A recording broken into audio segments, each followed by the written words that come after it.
I want to start us off by just having a quick word from our Executive Director, Damon Jenkins, if he could open us up real quick. All right. Good afternoon, everyone.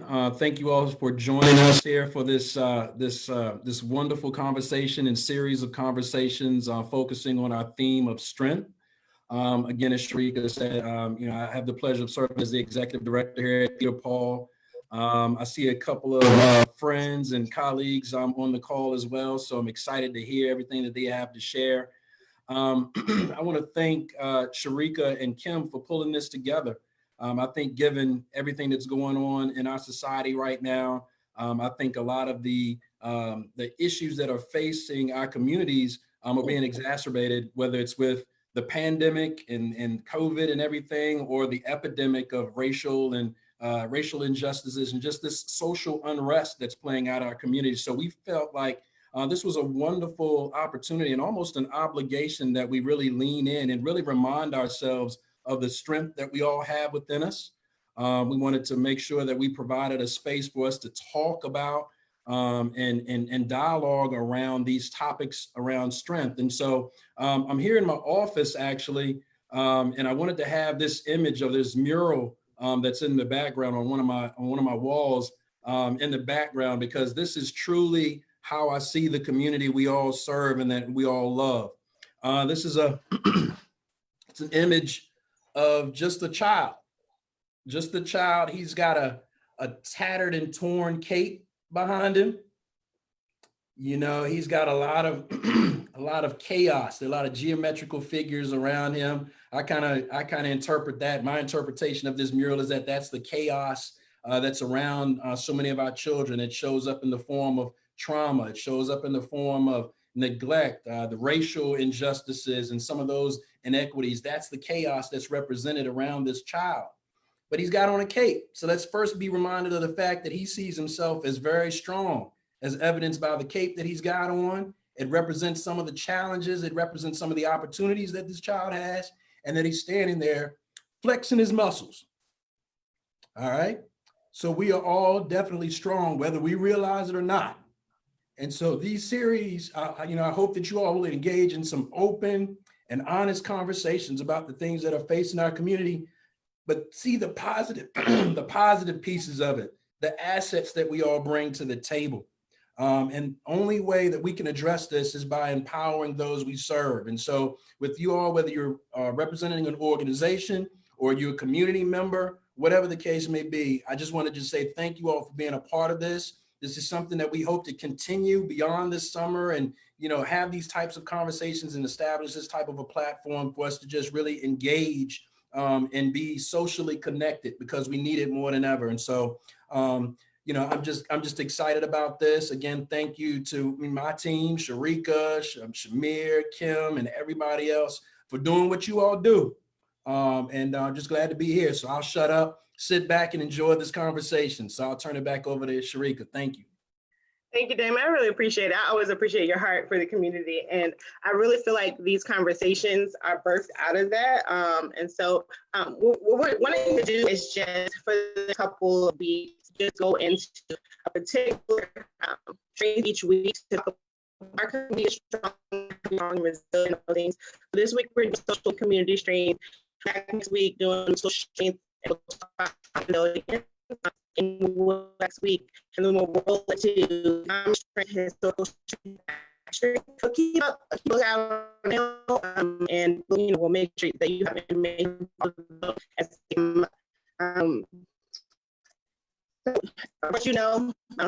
is our goal to just support the community and people as much as we can to see their own resilience. And so we're hoping that conversations are going to be a space that we can do that to help bridge our individuals, organizations, and community to build connections while engaging in these conversations. So they're open conversations. There will be a time that we'll have to kind of get some content, but we want to open the door to kind of share our hearts.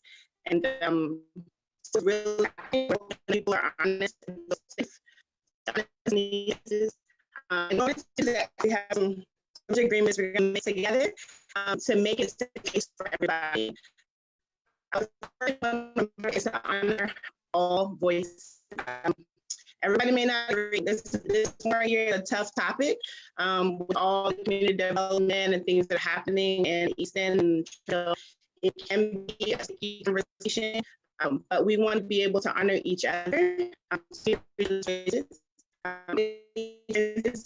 Everybody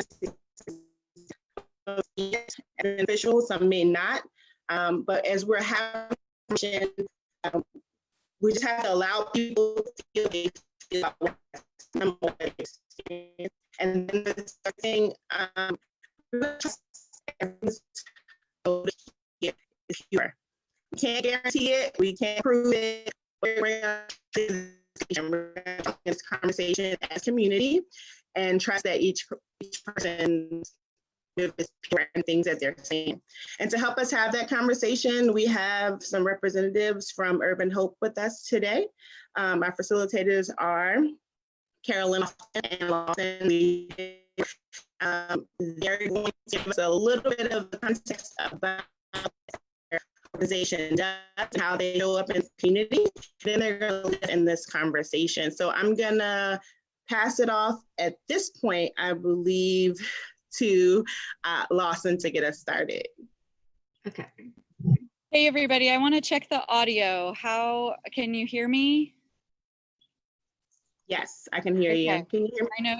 Yeah, Sharika was breaking up a little bit for me. It looks like from the chat you're experiencing. So if somebody give me a kind of high sign if the audio is not good. So I'm outside, as you can tell. So hopefully the birds won't be too loud. Well, I'm Lawson. You will, Lawson. Exactly. I'm Lawson with Jay Saria. I'm so happy to be with y'all. Thank you, Damon and Sharika, for hosting us and for just having the courage to enter conversations in this time and to facilitate this. This in itself is about building social strength. So I'm really grateful to be here. So I'll first just introduce myself in my professional role and give you a little sense of Urban Hope, and then I'm going to pass it over to my colleague Carolyn, and I'll share more about the kind of personal community side later when we get into the conversations. But Urban Hope is a faith-based nonprofit that seeks to work in housing justice, and we primarily do that now through affordable rentals, deeply affordable rentals. Most of our tenants and clients are living somewhere between 20 and 50% of the area median income. And if that's like already too much jargon, Carolyn's going to talk about that, so she's got me covered. But what we do is we seek houses and to help keep people stably housed, financially healthy, and just partner with people in their goals in the way that they want to do that. The original kind of birth of Urban Hope came from a commitment to seeing our neighborhood was well poised for some change that may have come at great harm and continues to have that potential, and in times does harm as higher income individuals move in and the neighborhood changes. What does it mean to keep people in the neighborhood as leaders, as contributors, as neighbors, and not to get priced out by the market? And so that was how it started. That was the heart for Urban Hope, was how do we protect and do housing justice in the middle of this change. And then it has grown over time in ways that it expresses itself in home ownership and supporting people getting to own and stay, but also meeting the needs of folks that aren't quite ready for home ownership and still need stable, safe housing that they can afford, where they're not too cost burdened. And so we're doing that. We're trying to grow and we're trying to do more of that. The need is really great.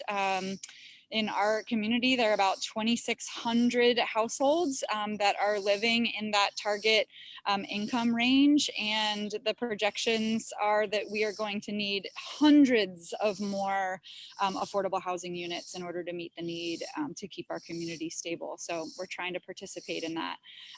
So part of what we get to do because of that work is is really bring together people in the neighborhood and create some of that social fabric. I, as a wealthier white person, when I moved in 2004, get to share access to capital, get to say, I want some of my capital used to invest in urban hope and to provide housing, so that the impact that I do have to cause prices to go up, that I also can participate in keeping prices down. And so there's a place to play for all the different sorts of people in our neighborhood at Urban Hope to build relationship with one another, a mutuality, and we've gotten to experience some of that, and it's a real gift in our job to do that. So that's hopefully what we wanted to learn and hear about Urban Hope. So Carolyn Lofton is the heart and soul of what we do. She's why we are able to love and serve and connect and build a partnership of housing justice in the neighborhood. She's our Director of Housing and Family Services. She teaches our financial health class. And if you haven't been yet, you should go, because it's amazing. And I learned a ton when I've attended. So Carolyn, take it away.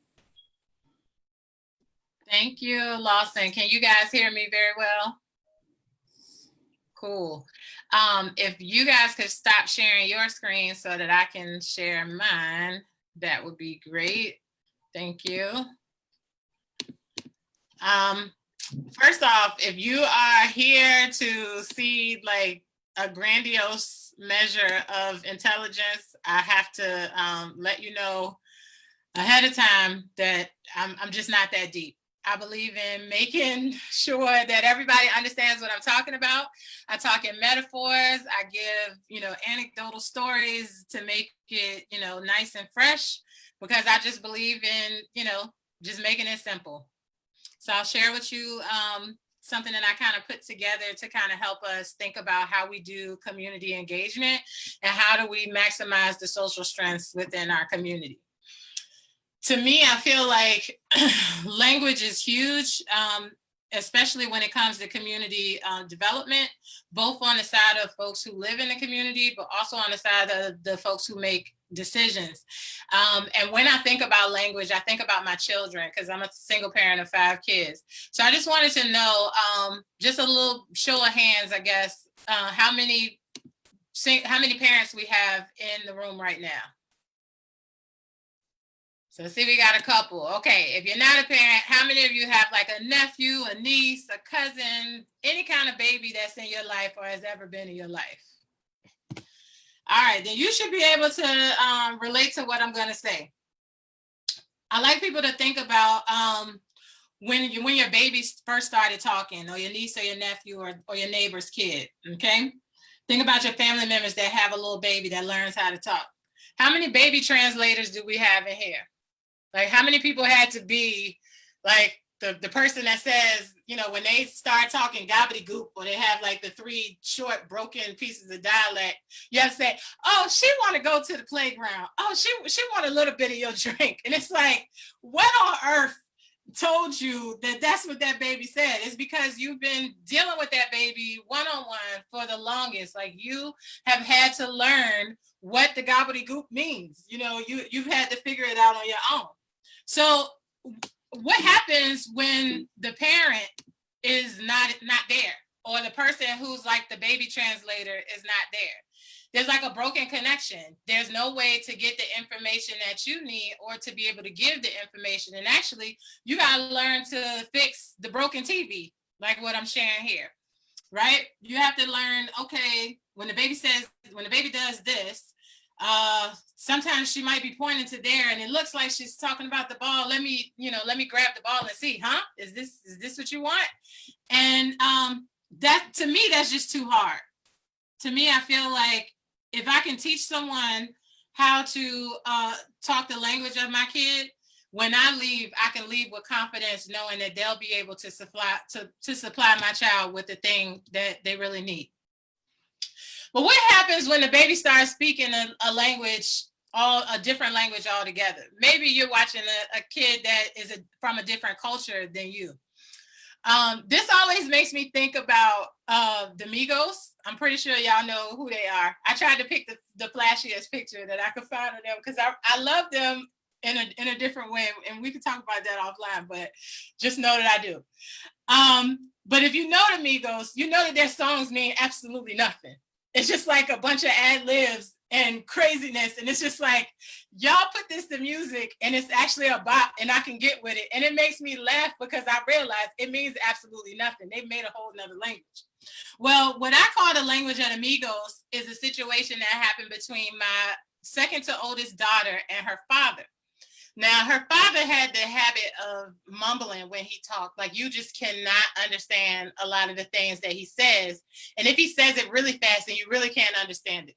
So one day, my daughter was 1 year old, and she came to us and she was like, and we're like, what do you want? And she was like, and I'm just like, okay, can you say it louder? Because I thought maybe I just wasn't hearing her. And she was like, and it took us a long time to figure out that, like, she had learned how to talk from listening to him mumble. So she thought that that's how she was supposed to communicate with us. So it took me a long time to teach her how to enunciate her words and learn how to communicate with us effectively. I never figured out what she wanted that day, but now if you talk to her, if you ever saw her, she just has the most beautiful way of, conversing as well as thought. So I just thought that was a cute little thing to add in. Now, when I think about, the barriers and hearing things like AMI or ELI or things like that in the housing industry, I realize that that's jargon. And so what is jargon? Jargons are special words that are used by a particular profession or a group that are different from, for other people to understand. When you think about the Migos, when they rap their lyrics, they know exactly what they're talking about. Like, they could probably break that song down so much deeper than our own understanding just from being active listeners of their music, because in their group, they have a kind of dialogue and language that they use that very often. So it's normal to them. It's just like in housing, when Lawson just spat off, 20 to 50% of the AMI without thinking about it, it's because that's our regular language in the housing world. And basically, AMI stands for Area Median Income. It means out of all of the area, the median income that is similar across the board is the number that officials use to figure out what's livable in a community. So, I mean, it's really hard. When I started in the housing industry, I had to literally look up everything. It was so frustrating. But I just want to, make sure that we understand that, jargon itself is not bad. It's just a way, that people talk to make things easier. So why do we use it? According to Colleen Glennie Boggs, who's a professor of English at Dartmouth College, she said some talking points in an interview one time to say that it builds a particular sense of community. When you talk the same language, it's just like, oh, we have something that other people don't. So let's, continue to use that language to talk to each other so that, we make sense to each other. It gives a sense of authority. It's just like, oh, I know what I'm talking about because, I am the expert. It builds a brand. It gives us the ability to communicate with ease sometimes. But in my opinion, jargon kind of takes the people out of conversation. And that's what makes it really hard. The bigger issue, though, is that some people know the language and others do not. So when things are happening in the community as far as housing, where, there's housing available, but there's not a whole lot of access to money or anything like that, it just, the jargon piece stops the community who's not working in the housing area from knowing what's going on or how they can grab access to all of that. Okay. So what is mindfulness? In order for us to combat the issue of the barrier between the different types of dialogue that happens between community developers and the actual community is mindfulness. And mindfulness is the state of being conscious or aware of something. And so how do we bridge the gap from, I don't know what you guys are talking about, to, oh, I do know what you guys are talking to. I can come back and I can come into the conversation and actually add how I feel or the things that I think and be a, to give back to the conversation. As I was doing research about language, this quote from Quebec historian Lionel Grulix came out, and basically what he said is, language is obviously a vital tool. Not only is it a means of communicating thoughts and ideas, but it forges friendships, cultural ties, and economic relationships. Think about your own community groups right now. What's a major community group that most people go to where you speak a common language? It's your church. And think about how you might feel in your church or in your community, whether it's in your neighborhood, you know your neighbors, you guys have the same, similar ideals. When I think about a community full of homeowners, what's the main thing? We want to take care of our properties to make sure that the values go up. And when we get ready to leave, or if we want to leave these to our kids, they're going to have something tangible to have as their own. And so when I think about language as it relates to community development, it also branches me off to, the different groups of where you can think about, language. So here's the takeaway, because that historian also said that language is, of course, is knowledge. And in our world today, knowledge is one of the key factors in competitiveness. How do we continue to allow community engagement to be this arena of competition for community developers and the community at large? How do we continue to allow them to work together? Because I feel like the community has ideas and thoughts of what they want, but community developers have gone to school and done the actual work of learning what it takes to make a community thrive and survive. And I believe if you couple those two together, we'd have a powerhouse of many different things that were going on in the community that were both beneficial, but also exactly what the community wants. And so when I think about what I've just shared to you about, the barrier between my daughter learning how to communicate with us, but also having a broken dialect to choose from the beginning, and having to teach her another language, I think about these three takeaway points. If the language is too hard for you to communicate or understand, you can't relay the information. If it's not enough for you to know, it's not enough for you to know the information or to be able to translate it for yourself. You have to take the time to translate the information and give a little guidance so that it'll spread like wildfire to other people. Because when someone else gets enlightened, they can then share what they've learned from their perspective with the next person, and it just continues to pass on to the next, to the consecutive people. And at the end of the day, because I know it's really hard to always be in a state of mindfulness, because sometimes you just get tired. Like before, all of the influence of Black Lives Matter came out, like those conversations were happening. People were saying, hey, Black people aren't feeling very appreciated. We are being taken advantage of. We are being killed, at higher rates than any other cultural group out there. Like, this is not fair for us. We do matter. We want you guys to respect us. There were conversations going on then. I remember me and Damon were at a meeting and this guy said one word. I believe it was like white pioneering, Damon, was it? And both of us looked at each other like, oh my God, the whole room got silent and everybody was upset because that one phrase, that one word triggered. And that's why, language is such an important thing for me, especially being the director of housing at Urban Hope. I work with the families directly. So the work that we do depends on the relationships that I have with our clients. And so being mindful and thoughtful about what is being said or speaking up when needed, that's been going on before, it was the hot thing to do like it is right now. So, understand there are going to be times that you are just not going to be there for it. You're going to be like, if this person say one more dumb thing today, I just can't do it. I'm going to let them have it. I've been there. I have to take myself, pull myself out countless times on end because, I have to catch myself and regroup. The one thing that kind of makes me chuckle is the meme on to the left side, I guess, as you guys are looking. It says, "Don't be so hard on yourself. The mom on ET had an alien living in her house for days and didn't notice." When I saw this, I cracked up because as a single mother of 5 kids, I cannot possibly be everywhere on everything. And the cat on the right actually is a reminder to me. It's not my cat, but it is a symbol and a reminder to me of a situation that happened in my household. My youngest daughter, Mahogany, bless her little heart, thought that the little kitten that we had just got one time, we had got a little kitten.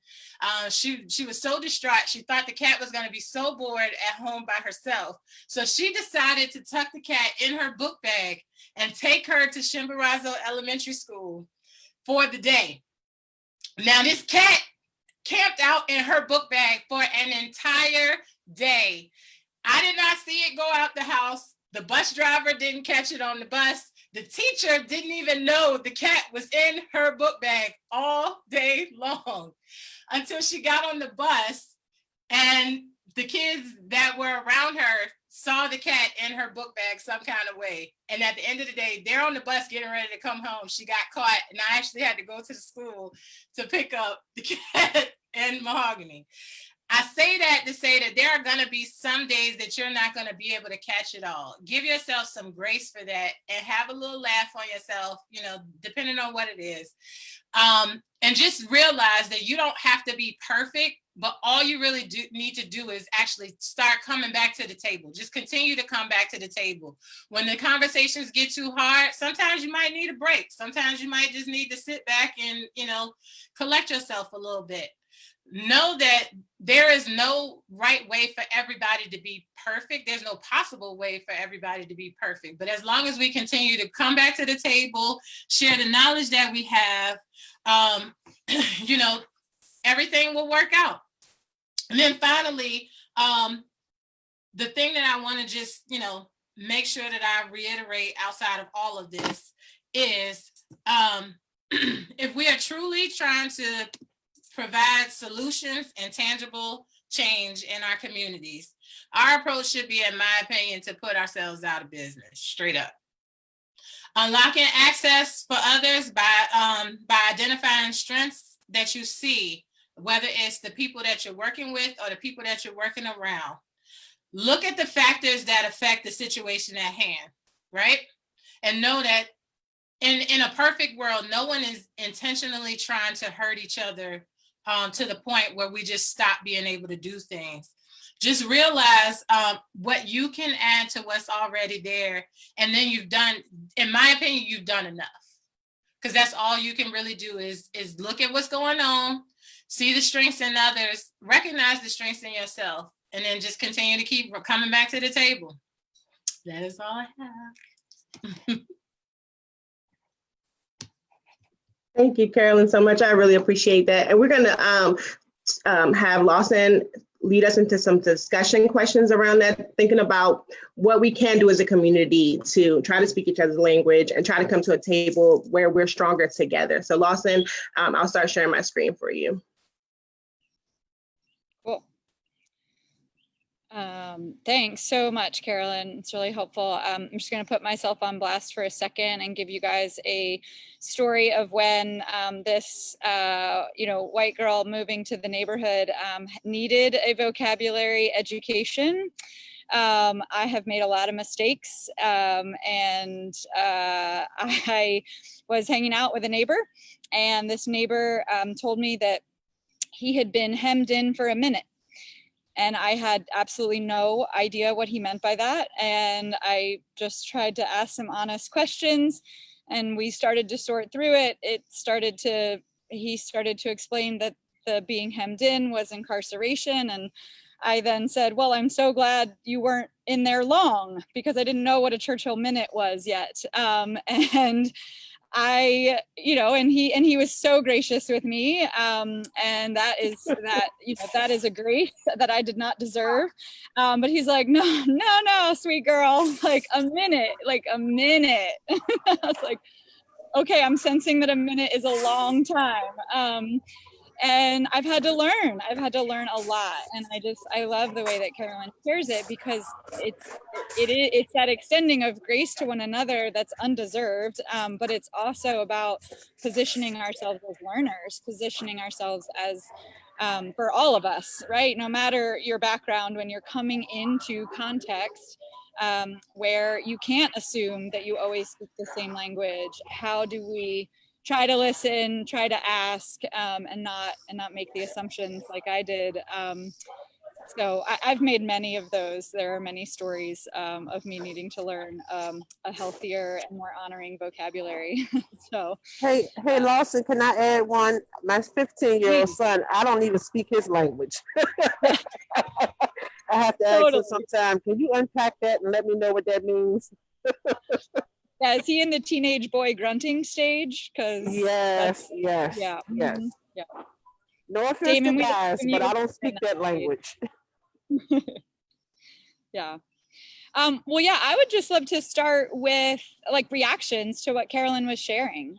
Just, what are times in your experience where communication, believing that it's happened, or where we've offended, or been offended? What are some examples that folks could share around kind of language and when they have felt kind of put in a group or not, based on the way somebody was talking about something? I'll share an instance. Everybody, I'm Shamir Miles. I am an employee over at Peter Paul. For those who don't know me, I'm an Easton resident. But I come to the Easton from Camden, New Jersey. And I came from a community that was a very, very diverse community. And I came here to Richmond, Virginia as a child. And I realized quickly that Richmond, Virginia was not the same as Camden, New Jersey. And I was met by a lot of negative things, and it took some time for me to be able to get used to it. And being lumped into people as a group was something that I had not experienced in New Jersey. Again, my community was very diverse. We had Jewish, Polish, African American, mixed incomes on one block. My teacher lived up the street from me, and we had impoverished people who lived behind us. So I experienced a lot of that when I got here in Richmond, Virginia, and the lumping of people into groups. And I've been here for over 30 years now, and I'm still experiencing some of that. And then I like to kind of just open people's eyes up to who I am, so people don't continue to lump me into a group of people. And I like to support things like all women instead of just one group. I feel things should be inclusive for all and not just single people out for the group that they represent or the group that we think they represent. Yeah, thanks, So Shamir. this is Chanel, and very similarly to Shamir, very early into moving into the Easton, my daughter attended Fairfield Elementary, and she's like, "Ma, there's so many Black people." And I was like, you Black, right? It was one of those situations where, coming from a very diverse environment, never really needing to single out who's who. I mean, we knew we were Black, but at the same time, my daughter was like, she had never been in a classroom that didn't have that kind of diversity. And by that time, she was in 5th grade. So it was like a little learning curve for her. And one of those situations where it was really evident to me that I needed to talk to my children more, and I have 3 of them. But now it's more or less like it was one of the best things I could have done, simply because it created that opportunity for conversation. Also, that ability to not be lumped in or join into any kind of clique or anything like that. So very much similar to what Shamir is saying, and that constant fight of, where are you from? I'm not from necessarily the Easton, but I lived in the Easton.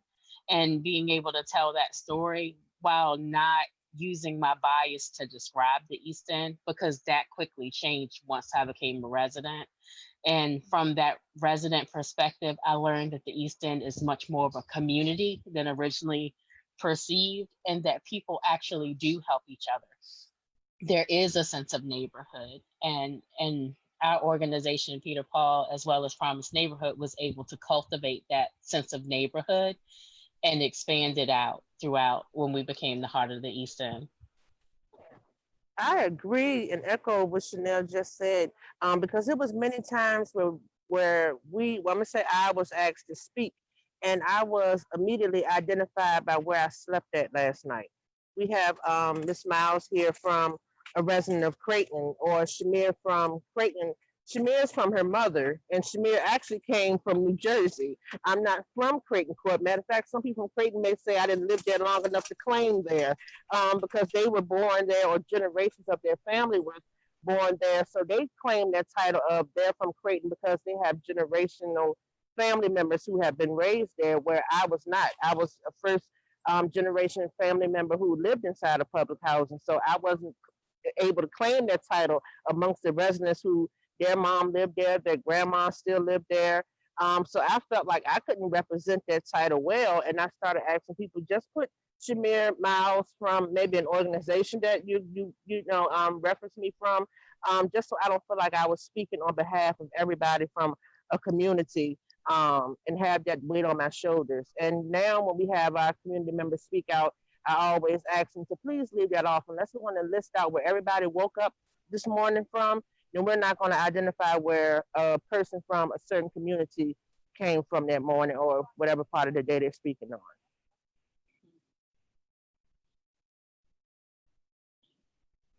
Thank you for sharing.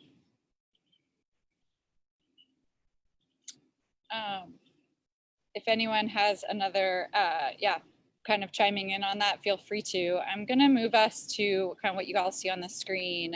When we were thinking about social strength as a concept, what in defining it, and what does it mean? I think some of where we've been in the discussion so far is around what can be some barriers to ways that we describe each other, ways that we use vocabulary to exclude each other, but also identifying, well, when is it working? It's like, what was social fabric, and kind of that human relational piece of our life? When does that work? When does that person-to-person connectivity become a strength that supports our household, supports our desires in education, in our jobs? Like, when do we kind of experience the good life? And I'm just going to give one quick example for me, just to throw it out there, of the social strength for me of the East End is that there is so much overlap of my life. And I've obviously chosen that for certain aspects of it. So my kids attend the school that is about 10 blocks from my house. I have always worked, I've worked in three primary places. They all have been within 10 blocks of my house. Now I get to do my grocery shopping. And so there's just this overlap of life, of seeing each other. So my example of what I experienced as social strength was one day, I was actually checking out of the checkout line at the market at 25th, and just getting my normal weekly groceries. And I started chatting with Gilbert, and Gilbert I had met because of my work with the Neighborhood Scoop.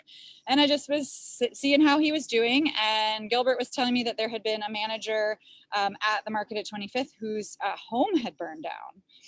So I kind of take in that information, ask about ways that we could, just connect and support and be family to, this person at the market who I didn't know. And he said, well, yeah, maybe there are some ways. I think the kids maybe need some clothes. And I said, okay.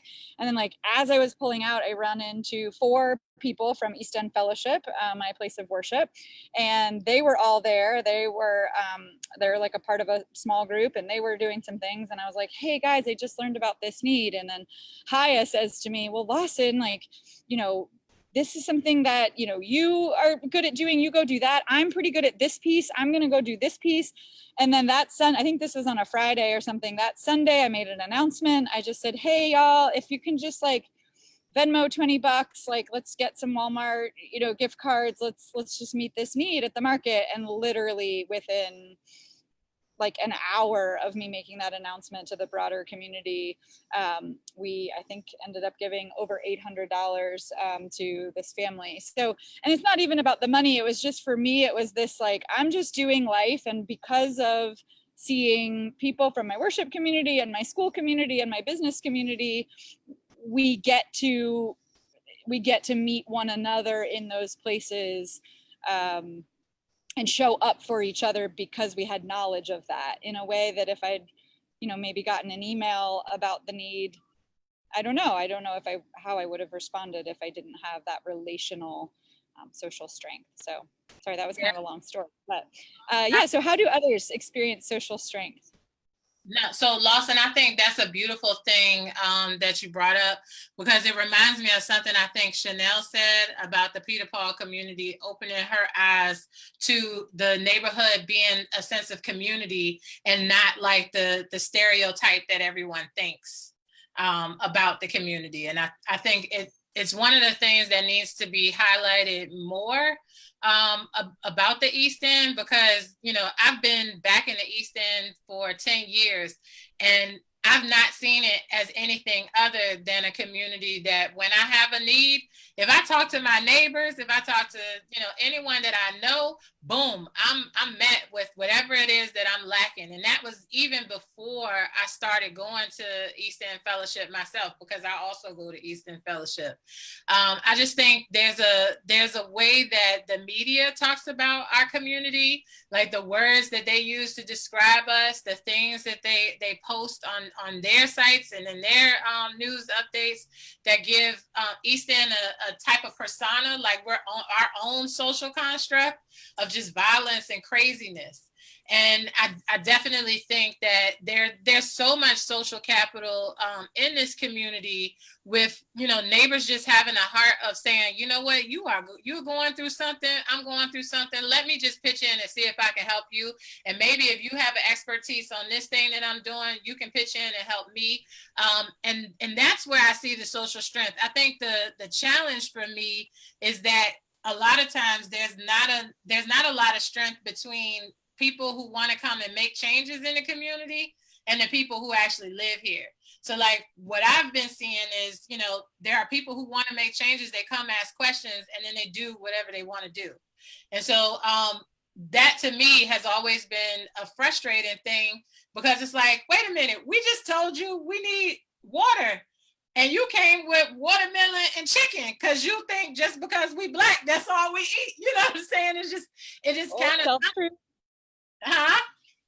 Oh, I just said tell the truth. Sorry, I thought I should have been on mute. The crazy part about it is even, what's going on now, especially with the statues. Like, we're just saying, hey, we want you to treat us with dignity. We want you to value the quality of our lives. Not just that we are Black, but like, help us to get where you are because you stepped on our backs to get here.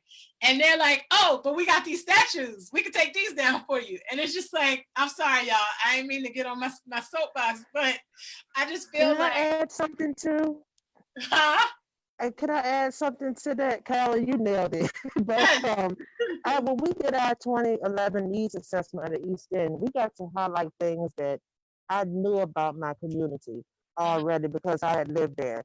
Like people had degrees, had went off to college, had led very productive lives, had great jobs, and because of a couple of financial hardships or trauma or something, some unfortunate event in their life, caused them to end up in a public housing community. But they were great people. And the stories that they share, especially our men who were in public housing and in the areas and communities that were like adjacent to them, they had some amazing stories that we felt needed to be uplifted and shared. And I always wanted to change the narrative of what an East End resident looks like. It's not just where an undesirable person goes to, just fall by the wayside. It's things that happen sometimes, and unfortunately, we end up sometimes where we end up, and we make the best of it. But we have some great people who live there, who help each other out. They don't even look at it as volunteering and civic engagement. They look at it as their way of life. If my neighbor needs something, I automatically jump in and do it. We have moms who stand at the bus stop and make sure 10 other kids get on the bus or gets over to Woodville while the other parents head off to work. Those are services in another community that people pay for. And they're in those their own communities and they're providing those services free of charge, working on each other's cars, doing each other's hairs. I mean, the services that they exchange are unbelievable. And sometimes that's when a provider may come up with a service and think that that's what the community needs, and no one utilizes it because they're already providing that service for themselves. And we have to start tapping into what is the community doing for themselves and how can we use our tools to help support that instead of saying, this is what you need and I'm an expert and this is going to make your life better. We got to tap into what are they already doing that they find a value and how can I give them access to what I have access to strengthen that and do more or do better.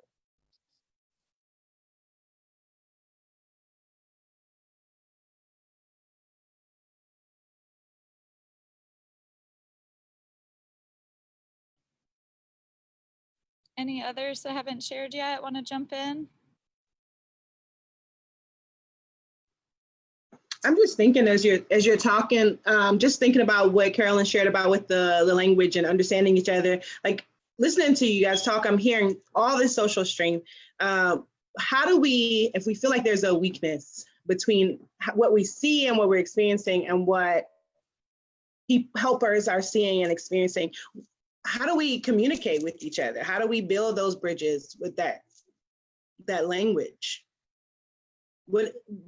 It's just making me think, what is the missing piece with that? I would say just showing up and being consistent. One thing about people that know Peter Paul is when they drop their kids off, and I'm bragging right now, when they drop their kids off, they know that they can go in somebody's office and have a personal conversation. It's not going to be told throughout the building, whether it's from the bus driver, the person at the front desk, the person who's signing the paychecks, the person who help you get food. It's going to be someone in there who authentically loves what it is that they do, and you start to form and build a relationship with that person.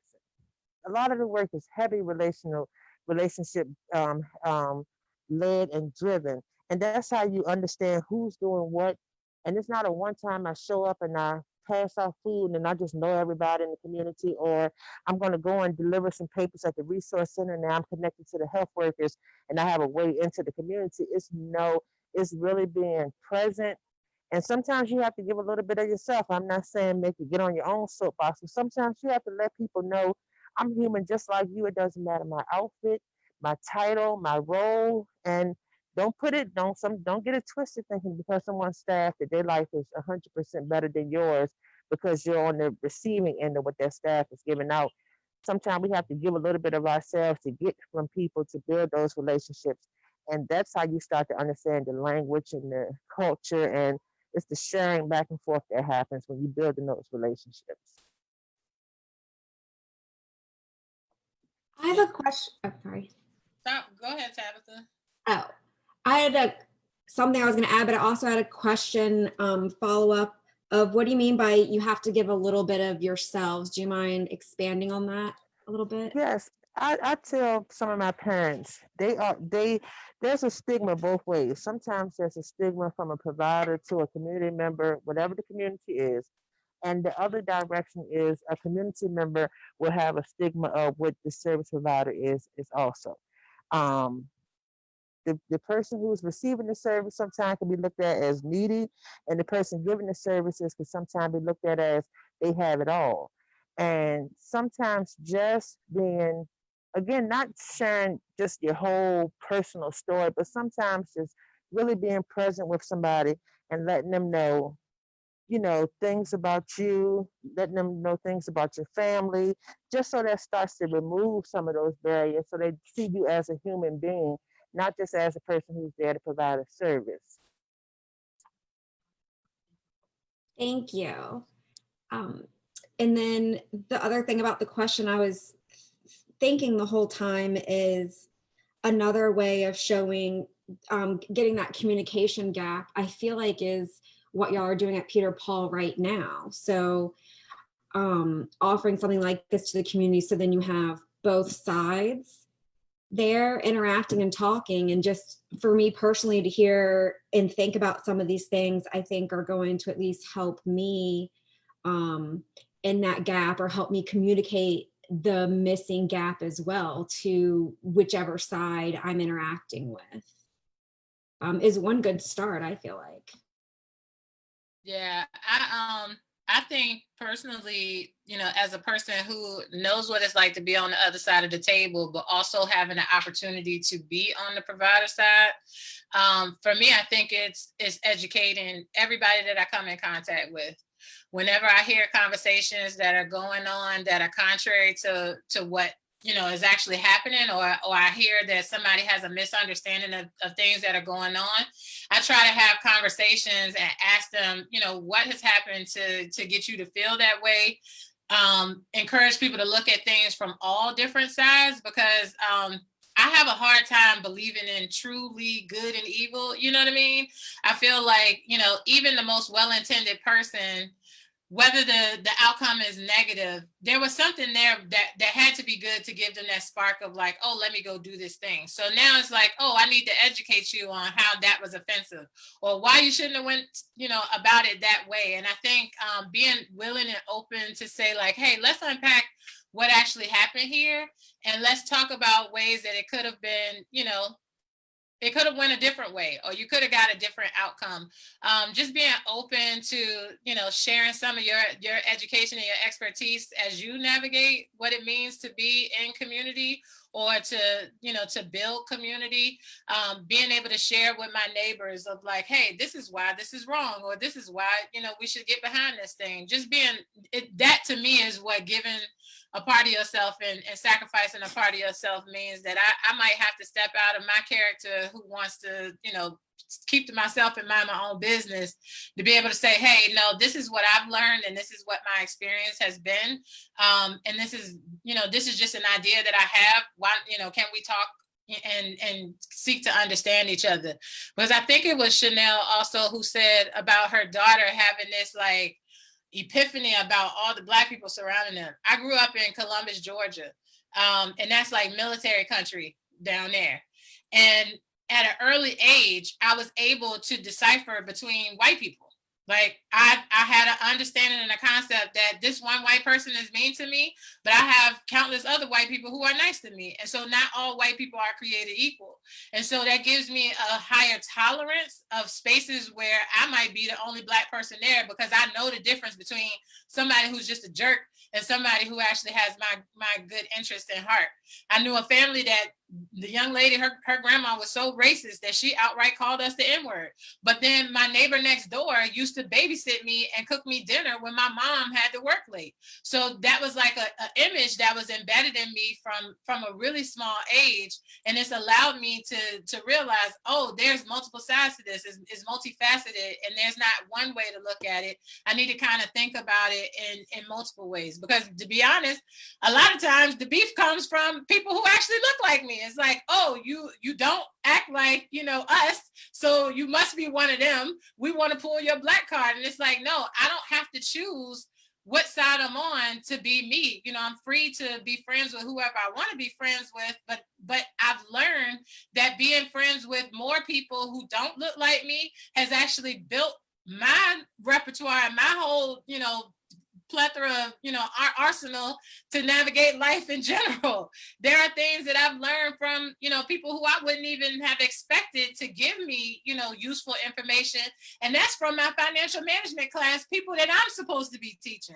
And I feel like we all have, a collective bit of information that we've navigated in our lifetimes, that everybody has something to add to the table. And to me, I think the solution is kind of what Tabitha was getting at, is inviting people to the table and trying to make those tables as diverse as possible, like authentically diverse, to have a multitude of ideas and experience come around to the table and actually work together to find a solution. I think there's also, healthy space for venting, but then there has to be a space of saying, all right, we've vented, we've thrown all of this on the table. Now, what do we actually do about it? Let's talk about the elephant in the room. And while he's here, why don't he get in and show us, what we need to do? It's mainly, you can't have restoration without having action. Like, they have to go hand in hand. And so, yes, we do need to make things right. We do need to talk about the things that aren't here. But then there's a point where you say, all right, we're moving on from that. And now what are the ideas to get us to propel forward?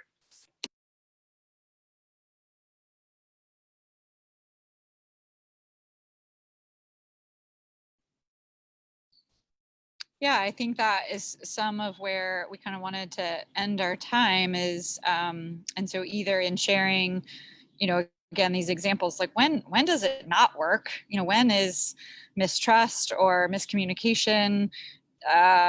When does that create barriers? When have we experienced it and how do we replicate those things? So yeah, I don't know. And Sharika, if you want to jump in, I don't know timing wise, how we want to bring closure, but I think I know one of our hopes was that we would take examples of when it's not working and examples of when it is working and think about how do we amplify and do more of the spaces where it's working, and how do we work to repair in the places that it's not. I'll just add one more thing based on what you just said. I'm so sorry. I think where the mistrust comes in is sometimes when we don't know what we don't know and don't make space to say that. And then that's where we assume or we feel like we're not being authentic. And it's okay sometimes not to know it all and to need to be educated on something. And it's not offensive. Offensive and is when we assume things and make air that way. So I would give people the encouragement to just lean in and be okay with what we don't know, and ask. And like we tell a kid, when you don't know, ask for help and get educated. Yeah. And I mean, definitely this is, not a conversation that we're going to be like solve all of East End or Churchill's problems in this call. It's not something that's going to happen. But it just from what you guys were just saying, like opening that conversation, coming to the table, I'm hearing a lot of, we have to learn how to trust each other to be able to say, I don't know. It takes a lot of vulnerability and trust to say, I have no idea what you're talking about. Help me understand. And then on the other side, it takes a lot for that person who may be hurt, who may have seen some barriers from this conversation, to be able to say, okay, I'm going to take the time to try to explain this to you past how they're feeling in that moment. It takes a lot to have those conversations and build those bridges. And so, that's what we're trying to open the conversation, but I encourage us to stay at the table to have those conversations.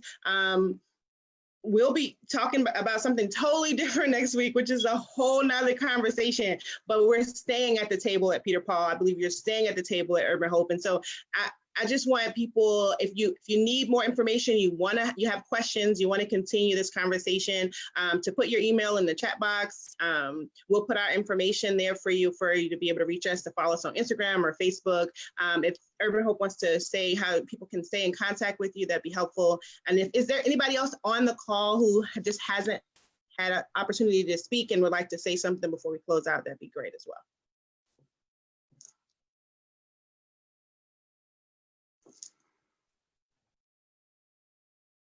Sharika, thank you for saying that we're going to stay at the table. I would encourage anyone who sees this later or watching it live to invite people to join us each Friday that we'll be hosting these sessions.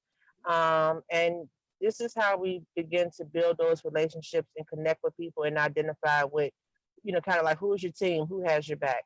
So if you can't make the next one, share it with somebody or bring somebody into the next ones. And we're going to build these relationships one person at a time.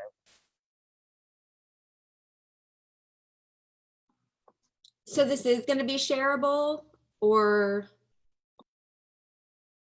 It's being broadcast right now on Facebook, so it will be available. Yeah, and I've actually added my email into the chat box. So if anybody wants to talk further, if you have any questions, you could definitely shoot me an email and let's get together. Let's talk. Let's, brainstorm some ideas. I am a big idea generator. They all won't be great, but I can get the ball rolling.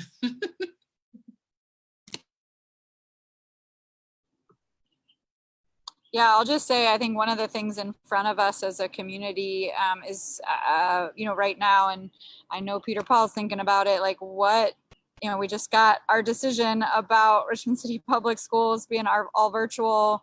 What does leaning into our social strength look like to support families? Shamir and Keisha and I had a great discussion this week, and I think I'm already hearing from a lot of different pockets of the community around that need, and it's hard. Those are big problems to figure out how to support each other. So I just throw that out there as just like, how do we generate ideas? How, the people who are gifted in thinking of structures, we need then the connectors, we need kind of all those different functions to lean into the social strength of meeting each other's needs in that. Awesome.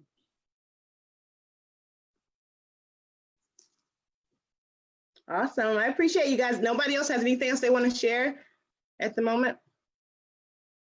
All right. Well, I thank you, Urban Hope, so much. I thank you, Carolyn and Lawson, and everybody who was here today. I appreciate it. Again, we'll be back next week on Facebook Live at 12 p.m.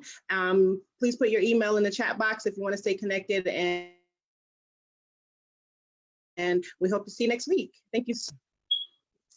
Bye, guys.